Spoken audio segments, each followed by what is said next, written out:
বাংলাদেশের মেয়েরা different mind, সবাই আমাকে হিংসা করে, বললেন অভিনেত্রী মারিয়া মিম। বহুল আলোচিত মডেল ও অভিনেত্রী মারিয়া মিম সম্প্রতি একটি সাক্ষাৎকার দিয়েছেন বেসরকারি টিভি চ্যানেলকে।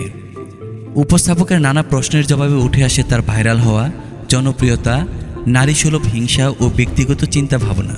তবে মিমের সবচেয়ে বেশি আলোচিত হয় তার মেয়েদের নিয়ে দেয়া বক্তব্য। উপস্থাপক প্রশ্ন করেন, অনেক মেয়েই আপনাকে নিয়ে জেলাস, বিষয়টি কেমনভাবে দেখেন?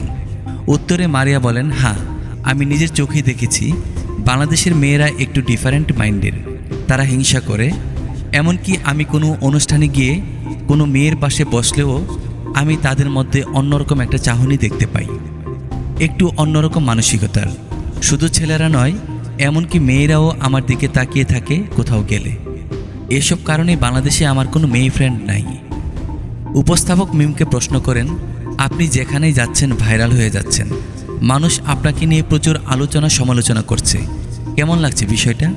জবাবে মারিয়া মিম বলেন, আমার তো খুব ভালো লাগছে যে সবাই আমাকে এতটা পছন্দ করছে। প্রচুর পরিচিত এবং ফ্যান ফলোয়ার পেলেও এখনও সুপারস্টার হতে পারিনি, তবে ইনশাল্লাহ শীঘ্রই হয়ে যাব।